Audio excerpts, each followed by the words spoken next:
Hi everyone, welcome again to Chaiwala Show. In this opportunity, we have a special guest. His name is Inderjeet Singh. And I'm actually the guest because I am at his house. And I've been pleased to be here because it's a nice place. Inderjeet, please introduce yourself. Hi everyone, my name is Inderjeet and I live in Kitchener. So thanks Nelson for coming and giving me this opportunity. My pleasure. Yeah. Tell us a little bit about how you make this decision first to come to Canada and start your own business here. So I came in Canada 2019. It's been a journey now. I had my event management company back home and started working when I was 16 years old. So I was having my own businesses when I was 16 years old. And as they say, poverty gives you power to make decisions. So was not from a very wealthy family, but struggled a lot, saw a lot of opportunities, and had to make my ways to take care of the family. So my father was working, and but I had this thing in my mind that I want to do something on my own and give the better life to my parents, my family, and people around me, everybody. So I realized that doing job would not be a right decision because with that I can only feed myself and my first family. But if I really want to make impact in the society, I have to follow a different route. Then with this journey, I thought to start something my own. Started there and then came here as an international student. Worked multiple jobs, cleaned washrooms, cleaned warehouses, did delivery job, pizza delivery, Tim Hortons. I was Amazon driver. So did almost everything, but even I came here, I realized that job is a trap, and then I started seeing things in different way. Started my own business after 1.5-2 years when I came here. How is that what you're doing now related to your background in India? So what I'm doing right now is I would say part of me was always same. When I was there, I was thinking to make changes in people's life over there as well. So doing business was my reason to make business or do business was not for the monetary support, but at the same time it was to make impact in people's life, to bring the upliftment of the society, and that's how I was. We have this businesses back home as well, but when I came here, I thought maybe start something where I can particularly help international society who's coming and it's very hard for them to get jobs. So started my first company as Perfect Employment, which is a staffing company. In that company, we had almost 500 plus candidates working with us till now. Worked with multiple manufacturers, helped a lot of international students with their fees things and all. Then started a security company. Currently we have, so my security company is Secure Shield Security. Currently we have almost 200 plus security guards all over Ontario. It was always I wanted to do something, I wanted to explore something. Everything new. Even now if you tell me something, hey, you got this opportunity, I would love to explore more. Right. Yeah, so that was the insect inside me which was always telling me to explore more, go above and beyond my limits, to see what we can do next. I don't settle down for less. What are the main challenges that you found when you started this journey as an entrepreneur and having your own business? I would say, there were a lot of challenges, but I particularly enjoyed every challenge. Yeah. So I don't take it as challenge because even if you just change a province, then it gets hard for you to understand things. So we as an international student, when I came, I changed my whole country. I barely knew about Canada. I barely knew about the business models of work here. I barely knew slangs, what we use here. I barely knew how the system works here. But the only intention was to learn and do, which kept pushing me. And there were times when I was not even having clues what to do next. But I always looked up to mentors, and I thank God I had literally very, very nice mentors which helped me into this journey, and they're still helping me every day.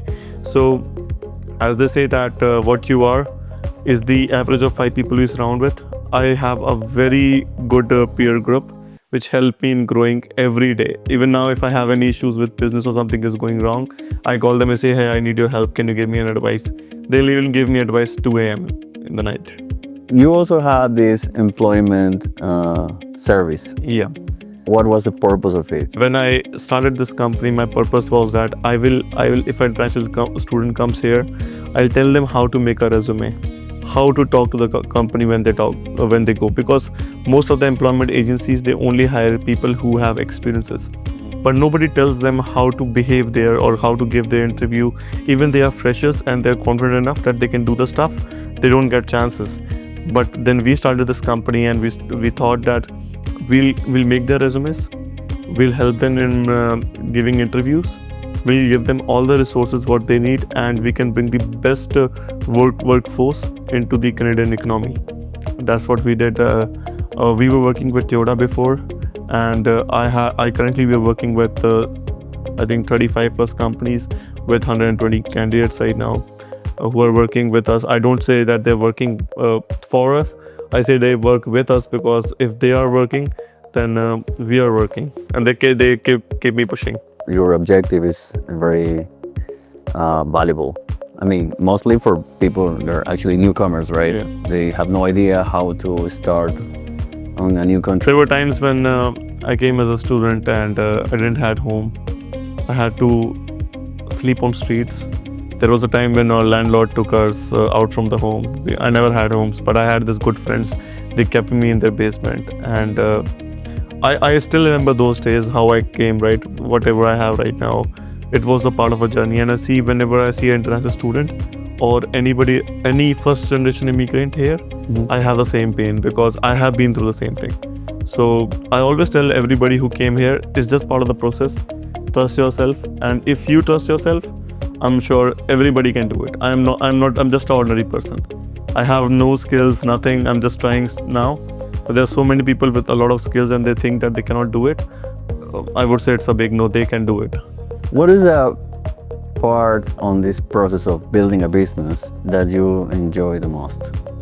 So I used to do a lot of door knocking. There was a time where people used to tear my brochures in front of me. They used to garbage it. And they didn't even, if I asked them to give it to the CEO of the company, they never shared it to them or those stuff. I like this part because it was giving me a fuel that if somebody is doing like this to you, that's okay, but there's an energy who's gonna help you in every ways. And every day, there was a time when 6 months in a row, I had no work, no business, nothing. I was barely surviving and barely had money to get my groceries. But all I knew was that I'll get it someday, because I know I was working for it. I would have regretted if I would have not been working for it, but I worked day and night for that, and we got it. And I had people around me who were encouraging me, who were helping me. My parents were there, who were always supporting me. They supported me in my worst. There were times when I told my mom that I'm not going to do business anymore. It is taking a lot. It's better I'll start with somewhere else. I'll do a job with someone, because I can barely meet my needs. And she told me, if you have decided to go on this path, just stick to it, and you will be there in some time. And I kept that line in my heart, and yeah, so it brought me wherever I want to. And I always say that the journey just started now.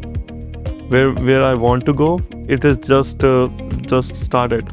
This is not even, and the purpose of my life is not to make money. I always tell them it's not to make money. I want to give value addition to the people's life. Once I value them, add value into their life, money will come. That's okay. I see you now.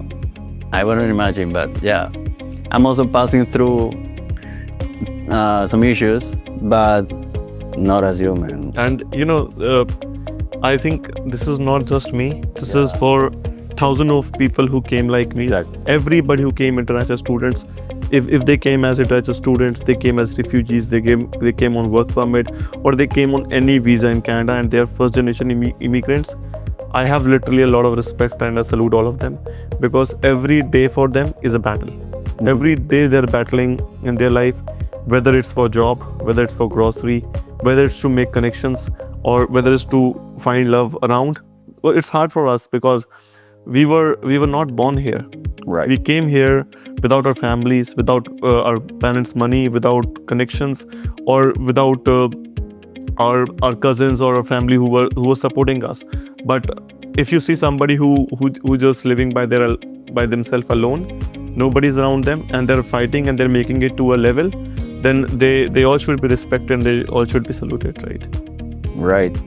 I feel like you've been focused during the whole process. Yeah, I have been. I made myself crystal clear that what I want to do is going to be only achieved when I have my self disciplined, and I will only follow certain paths. If I had, there were times when my friends were doing party and they wanted me to come there, but I didn't show up there because for me, I always used to look at a bigger picture. If I would have invested my time there, I would have not made differences. Right. I told them, and there's a funny story. When I came here, I used to do a lot of networking. So I asked all of my friends, let's go to networking events and meet new people, meet connections, because your connections is the ultimate thing which can help you in this country right now. Because if you don't have references, you don't have right people around you, then you are screwed up.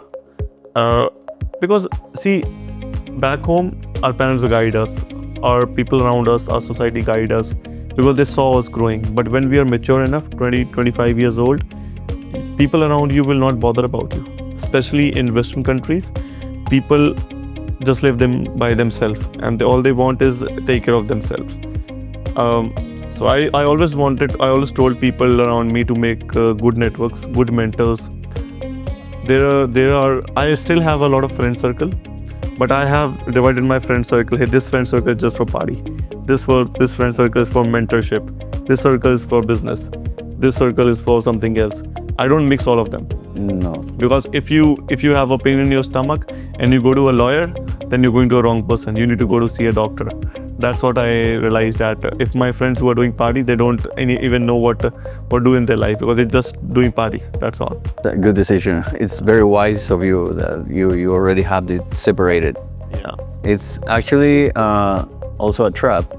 Most people, when they come here, just for not to feel alone, they got into parties or non-purpose. But for me, when I never wanted to. This my personality is like that. I cannot even sit at home on weekends. I want to work 7 days continuously. If I sit at home, it kills me. And every time I used to be free, or even now, I see what all events are happening around me. So if I'm in Mississauga, I'll open the app and see what events are there in the evening. Any networking events, I'll buy the ticket, go there, meet a lot of people and see what people are doing. Because if I am into certain businesses, these businesses are not the only businesses in the world. The people are doing a lot of things more. I wanted to explore more and more and more. So even now, I go to as many as events, as many as places where I can go and learn, because I think learning should never stop. Yeah, you're totally right. Yeah. At the beginning, when you were just a student, how was this journey to go through from getting a job to make your own business? I was working at Tim Hortons, my first job in Canada. So Tim Hortons, what they do is, if you are having an 8-hour shift and then they get slow, they send you home early. So I was the newest member in their team. Every time they used to send me home, and they used to ask me politely, and if you want to go home, you can. So that's basically a sign that you can leave now. Yeah. So I used to live there, and when I was taking my bus back to my home, I was thinking that, hey, my 4 hours are reduced. So how will I make my groceries? How will I pay my bills? I will take care of my tuition fees? So those things were stuck into my mind, that I'm so dependent even for 4 hours, 5 hours, 10 hours from my employer, which is killing me now to even make my basic needs. And then I realized that I'm not going to be an employee for somebody rest of my life. But I still did a lot of odd jobs. But one thing in my mind when I came here after 2 months was that I want to build something. I started doing my networking, started meeting a lot of people. Wherever I used to go, I used to ask people what they do, how they made it. I always had friends I would say not friends, but the people around me I used to talk more were 10 years, 20 years, 30 years older than me. Because if you're sitting in a circle and you're the smartest person in the circle, then you're sitting in a wrong circle. Because then you don't understand and you don't learn from people. I wanted to learn from these people who came to this country 20, 30, 40 years before, and they made their own empire. So I used to ask them what all hurdles you had, what all challenges you had in your life, and how did you make it till here. And luckily there were a lot of nice people who shared the journey, which helped me a lot. Right. I believe that every failure, you take it as a lesson, right? That you learn from it. And on the opposite side, what is that makes you feel passionate about being an entrepreneur? So what makes me more passionate is when I see them that I'm achieving something in life. It doesn't makes me happy, but it makes them happy at the same time. And they push me more and more to do it. So there are times when you give up, but you see that people around you, they're pushing you more and more, Right. which was making me more passionate because I see my dreams into their eyes at the same time. I was seeing that what dreams I see, they see at the same time for me. So my parents, my family around me, they used to think, and I was always very lucky because in this country, making money is not a big thing. I always tell people say you're crazy, what do you talk? Making money is not a thing, it's a big thing. If you are passionate and you know what you want to do. So I knew what I wanted to do, and I still know what I want to do in future, and I'm working on it. So I'm not working on it part-time, I'm working on it full-time, and every day I'm working on it. So if I'm even free, I start learning about those things, that how can I do it, or how can I learn more about it. I don't ever think that I'm the most intelligent person in the room. I think that I'm the most fool person in the room. I'm the most foolish person. I don't know anything. You tell me how you can teach me or those stuff. And you're totally right, man. Sometimes we put some boundaries on ourselves just because our ego, just because you don't feel like too confident or whatever reason you have, but it's just an excuse not to approach people and ask for help. Yeah. Right? And the worst thing that could happen is that you just get a rejection. Yeah. But this is the thing, most people here are actually able to help. I think you're correct. What your energy is. Yeah. It's a lot of, it tells a lot of things about you.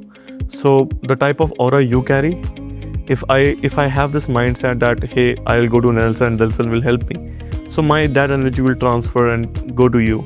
But if I think in my mind that nobody's going to help me, all people are bad, then I'm automatically giving first negative energy to myself and then people around me. So I always had this aura in my mind that there will be people who are very nice, they're going to help me. And I used to always say people will help me. People around me will tell me how you can make things. They'll guide me, they'll mentor me. And that's what happened in my journey. There were times where literally a person as a stranger, I never knew them, nothing, and then they told me whole business model how you can work. They made me all the connections I wanted, and I just met this person first time. He gave me everything what he learned from like 30 years of his life when I started my security business. So I met this guy. He has been doing security for 30 years now, very established company. He has at least 1,000+ employees right now working with him. I told him that I want to start this company. So he said, that's good, you have to start it. And he encouraged me. And he told me all his business model, how we do, what are the areas which I should take care of. And then I started my own company. And even now I call him and say, hey, I'm stuck here, how do I solve it? He helped me. So I see that people are nice. If you think that, first of all, we have to change our mindset. Yeah. That if you think that people around us are bad, nobody's going to help you or those stuff, then nobody will help you. But if you say that people are nice, they'll take care of you, just approach them in a right way. If you have a smile on your face and you tell them, hey, can you help me? Why not? They want to help. I have met a lot of people who really want to help, but people don't approach them. Yeah. So yeah. What are the opportunities for your business or any business that you can just highlight? I would say Canada is full of opportunities. this country is still growing, Yeah. and it will grow more and more, because you see, there are, if I say every year they are adding 500,000 immigrants into this country, that's a lot of business coming. That's a lot of opportunities coming. So these people will come here, they buy houses, they buy grocery, they'll do everything regular stuff what we guys are doing. They'll help. They'll do any sort of services. If you are into service industry in Canada, you can make a lot of money. If you're into real estate, a lot of money. Mortgage, a lot of money. I see these 500,000 people, when they add into the Canada's economy, they're bringing a lot of people, a lot of money, and a lot of opportunities at the same time. So, as you see, this era is of AI. People who are getting into AI, they are making a lot of money now. And what are the plans for the future? So, for future, I don't know. I'm a very believer of my karma. Whatever you do, what goes around comes around. I'm just trying. I'm exploring, and wherever God also takes me till, I'll go. But the main objective is to bring differences, not in just my life, with a lot of people. When I see, there were times when people who were working with us, they started their own businesses, and then now I'm part of their businesses. We are building ecosystem for them. So I want to get into multiple things. One of them was business consulting, what I'm looking for in future, and real estate. Yes, I am into real estate as well. So looking to see what I can do, and future. I think that your future, you can only build your future if you're building your present. So if I'm working today, it's going to reflect on my future. If I just think what I want to be in my future and I don't work right now, so it is just dreams, right? Right. What advice would you give to someone who is actually passing through these struggles in adapting to Canada, or just trying to build a business from scratch? What would you tell? So, what I learned from my experiences is that get into right people, get into right circle. If you want to be a tiger, you have to sit with tigers. You cannot sit with donkeys and be a tiger. So, if you are in a right circle, then these guys will encourage you. They'll push you. They'll mentor you. They'll help you. They'll fund you. Everything they'll do for you.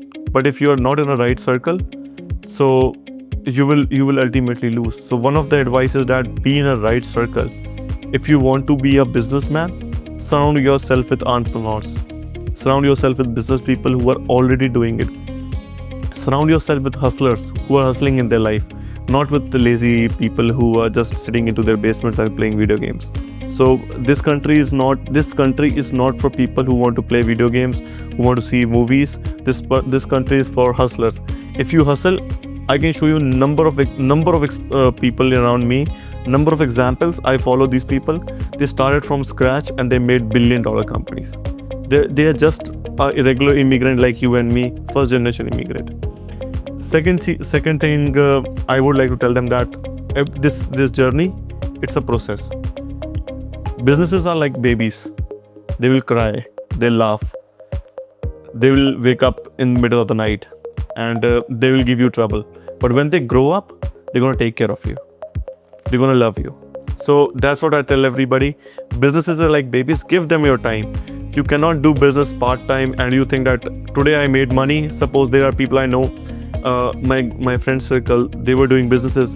Business made money, good money, first year, second year, they made $1 million, $2 million. And they were so happy with their money that they didn't even look back at their business, and the business went down and it collapsed. So when it is growing, at the same time you need to grow, you need to make an ecosystem where you can sustain it. Sometimes people just see money first time and they get crazy. Start buying stupid stuffs, expensive cars, expensive watches and all. That you can do, but be at a level when you are not paying for those things, your businesses are paying for those things. Right. So I bought my first car in Canada last year. It's a Jeep, and first 6 years of my life in here, I was driving a broken Honda Civic, because there were people who were working with me working for us in a company, they used to tell me, why do you drive a broken Honda Civic when you can afford a good car? I said, that's okay, that's a liability for me. You look at as that I should drive an expensive car and I should look great. I don't want to look great. I don't want to look great. I want my businesses to look great. Because if I buy a car right now, it's a liability on me. I'm making a $3,000 a month. Why would I pay $1,500 for my car? It's better I save this $1,500 for good 12 months, 8 months and buy a small business. And then that business can give me 10, 12,000 and then I buy another business. Then I can buy multiple businesses and then after 5, 7 years, I'm not paying for my car, I'm not paying for my home, I'm not paying for my food, I'm not paying for my mobile bills. My businesses are paying for it. Yeah. That's how I wanted to say. And the thing is that most of us don't even know how to plan your finances. They have zero knowledge about financial plannings. We come to this country and we see the glamorous side of this country. We don't see the dark side of this country. So, God forbid if somebody is broke in Canada, their credit scores are down, they are done in the rest of their life. Because this country works on credit scores. If you have good credit scores, you go to bank tomorrow here and you do business, they're going to give you 500,000, 800,000, whatever you want. But if you have a bad credit score because you did bad financial plannings and bought stupid stuff, then nobody's going to help you. Yeah. Yeah, very valuable, man. I just learned a lot here. I'm still learning. Well, thank you so much. I appreciate your time. And thank you for all the advice that you share with us. Nice, Nelson. Thanks for coming, though. Thank you. Thank you, guys. See you next time.